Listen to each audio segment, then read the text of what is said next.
E Ana sempre chorando, e não comia. Eucana, quando terminava aquela divisão ali, de tudo que ele tinha ficado para ele, e distribuía a Penina dos seus filhos e das suas filhas, por amar tanto a Ana e para tentar compensar o fato dela não ter filhos, ele dava uma porção dobrada a ela. E isso irritava mais ainda a Penina, o que fazia com que ela irritasse mais ainda a Ana, com humilhações, com provocações, com piadinhas, com deboches. E Ana chorava e não comia.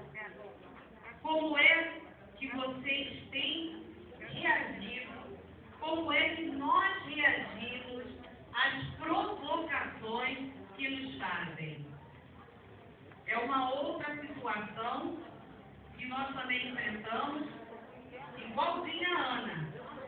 Ana era provocada por Penina. Vocês já imaginaram, mãe, ter uma Penina como sua vizinha, ter uma Penina como sua parenta, ou até mesmo dentro da igreja, o tempo todo te provocando, debochando de você, te irritando? Penina fazia tudo para irritar Ana. Ela fazia tudo para tirar Ana da graça. Como você tem reagido às provocações que o diabo tem feito contra você, contra a sua vida? Como você tem enfrentado as dificuldades do dia a dia na sua vida? De que maneira você tem encarado as afrontas do diabo contra você? No caso de Ana, a Bíblia diz que ela chorava e não comia. Ela chorava e não comia, quer dizer, ela estava ali no estado de depressão. E isso acontecia todo ano. Eu imagino que Ana deveria passar o ano pensando no dia de subir a Siló novamente no ano seguinte, não é verdade? Para adorar e sacrificar ao Senhor, com o seu marido que ia adorar e sacrificar ao Senhor, e tendo que suportar Penina. Quantas vezes, irmã, nós temos que suportar pessoas, nós temos que aturar pessoas do nosso lado, ou no nosso local de trabalho, ou na vizinhança, ou até dentro da nossa casa, no meio da nossa parentela, que nos torturam, que nos tormentam. Imaginem a dor que era para Ana saber que amanhã era dia de ter que enfrentar Penina, de ter que aturar Penina, fazendo tudo aquilo que fazia com ela todo ano. Imaginem a cabeça dessa mulher como não ficava. Mas o que Ana fazia? Chorava e não comia. Ela apresentava um estado de depressão. Eles se juntavam para aquela viagem e ali tinham realmente que ficar todos juntos, comendo e bebendo juntos, e ela tinha que suportar aquelas provocações. E ela suportava, sabe por quê? Porque ela era uma mulher de Deus. Quantas vezes a gente se depara com uma situação de provocação, de afronta, e a gente naquele momento faz o que não deveria fazer, fala o que não deveria falar, não é verdade? Desagrada o coração de Deus. Mas Ana não, ela suportava tudo calada. Eu entendo nessa atitude de Ana, apesar dela chorar, ela era um ser humano, apesar dela chorar, apesar dela não comer, eu entendo que ela acreditava que a situação dela um dia iria mudar. Penina era uma mulher que também estava ali todos os anos na casa do Senhor, mas não dava testemunho de mulher de Deus, porque mulher de Deus não faz o que Penina fazia. Já Ana, ainda que na posição de sofrimento, de humilhação, Ana mantinha sua boca fechada. A palavra de Deus nos ensina a fechar a nossa boca, a ser tardios ao falar, sempre prontos a ouvir e tardios também a irar, a ludiar.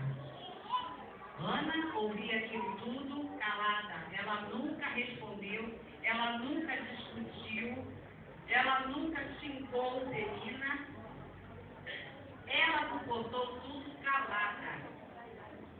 Louvado seja o nome do Senhor.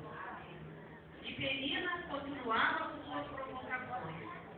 E Eucana um dia se sentiu incomodado, e Eucana naquele momento se sentiu incomodado com o fato de Ana chorar tanto. Ele não conseguia entender por que é que aquela mulher chorava tanto. E perguntou para ela: Ana, por que o teu coração está triste? Por que choras? Por que não comes? Não que sou eu melhor do que 10 filhos? Ele não entendeu a necessidade de Ana. Ainda que Ana ali não estava chorando apenas pela sua esterilidade, mas também por aquela opressão que ela estava sofrendo por parte de Penina, ele não conseguia entender a necessidade de Ana. Ele achava que ele era suficiente para ela. Tem coisas que a gente precisa e as pessoas não entendem. Você tem necessidade de coisas que as pessoas não entendem e te recriminam por isso. Porque viram para você e dizem assim: eu não entendo porque você chora tanto, porque você reclama tanto. Você tem um bom emprego, você tem um bom salário, você tem um bom marido, você tem um carro bonito, você tem uma casa bonita. Para as pessoas, esse tipo de coisa são mais do que suficientes para você ser feliz. Não é verdade? Mas quem sabe da sua necessidade é você. É você. E você não tem que se deixar levar por aquilo que as pessoas acham que é suficiente para você, não. Você tem que perseverar naquilo que você quer. Aleluia. Se você quer algo, persevere na busca disso. Porque foi o Senhor quem semeou no teu coração esse querer. Porque Ele quer realizar no seu coração, na sua vida, o que Ele semeou no teu coração. Não se contente com aquilo que as pessoas acham que para você está bom. Para você tem que ser o que Deus preparou. Aleluia. E o que Deus preparou para você é algo grande, é algo que vai honrar você. Não é qualquer coisa, não. É algo que vai honrar você. O que Deus está preparando para entregar na tua mão é algo que vai trazer honra para a tua vida, amém? Glória a Deus. Quem recebe essa palavra, dá um glória a Deus. Não se contente mais. Não aceitem aquilo que as pessoas entendem que para você está bom. Não aceitem isso. Apesar de que as palavras que Eucana falou para Ana foram boas, foram palavras de despertamento. Porque a Bíblia diz que ela, depois disso, ela comeu e bebeu. Até então, ela não comia, não bebia e só chorava, não era isso? Foi isso que a Bíblia diz? Mas depois que Eucana falou isso com ela, essas palavras para ela, a Bíblia diz que ela comeu e bebeu. Ninguém gosta de ser criticado. Mas às vezes é necessário nós ouvirmos uma certa palavra. É necessário às vezes nós levarmos uma sacudida, porque nós despertamos. Amém? Ana despertou com as palavras de Eucana. Ela parou, pensou e falou assim: não, peraí, eu tenho que dar um passo nisso. Todo ano eu venho à casa do Senhor, eu oro ao Senhor, eu tenho algo no meu coração que eu quero receber do Senhor, mas até agora nada mudou na minha vida. Estou eu aqui de novo, como todos os anos, chorando, sofrendo com as humilhações de Penina. Não, eu tenho que fazer diferente. Irmãos, irmãs, quem faz a diferença na nossa vida somos nós mesmos. Não é Deus, não. Deus só abençoa. Você é que tem que tomar uma atitude. Eu não sei o que você está esperando do Senhor, mas se você está só orando, saiba que chegou a hora de você tomar uma atitude. Glória a Deus. Chegou a hora de você fazer alguma coisa. Não adianta ficar só orando. Isso não quer dizer que a oração não precisa ser feita por si só. Não é isso. Mas acontece que quando nós ficamos só orando, nós estamos querendo dizer em outras palavras para Deus que Ele tem que fazer alguma coisa, como se Ele fosse nosso empregado. Oração quer dizer orar e ação. Você tem que orar, mas você também tem que agir. Faz a tua parte que o Senhor faz a dele. Não fique de braços, mas eu estou orando para encontrar o meu príncipe encantado. O teu príncipe encantado não vai aparecer.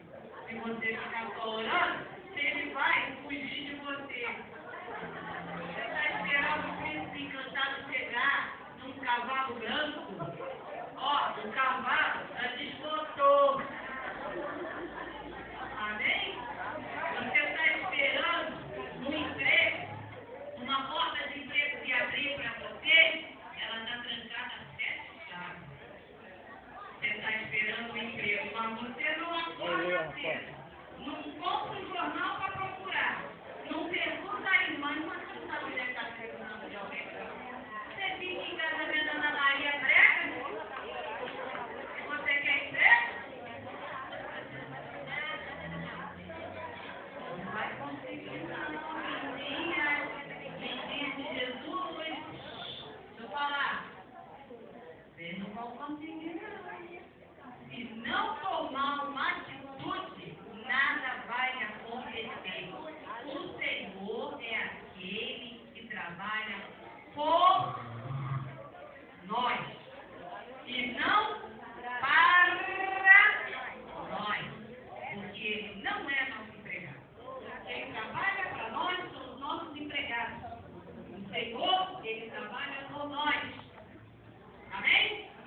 Então, se nós não fizermos acontecer, se nós não tomarmos atitude, nada vai acontecer. Você vai ficar com seu joelho em carne viva, mas nada vai acontecer. Toda oração tem que ser sucedida por uma atitude.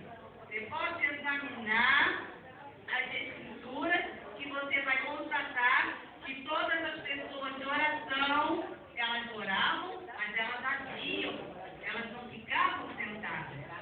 E quando Ana se conscientizou de que precisava fazer alguma coisa para mudar aquela situação, porque até ali nada tinha acontecido na sua vida, apesar dela ser uma mulher perseverante, apesar dela ser uma mulher de oração, ela então conseguiu entender o que Deus queria dela. E a Bíblia diz que ela foi para o templo, orou, chorou muito, a Bíblia diz que ela orou com a alma amargurada. Ela chorou muito. Ela se esvaziou. Talvez até ali ela nunca tivesse orado daquela forma. Como é que vocês têm orado, minhas irmãs, minhas florzinhas? Vocês têm orado que nem Mateus 6,7 diz, como os hipócritas, que usavam palavras vãs, os gentios, usavam palavras vãs, faziam vãs repetições. Isso não é oração, isso é reza. Como é que você tem orado ao Senhor por aquilo que você quer receber dele? Ana ia todo ano orar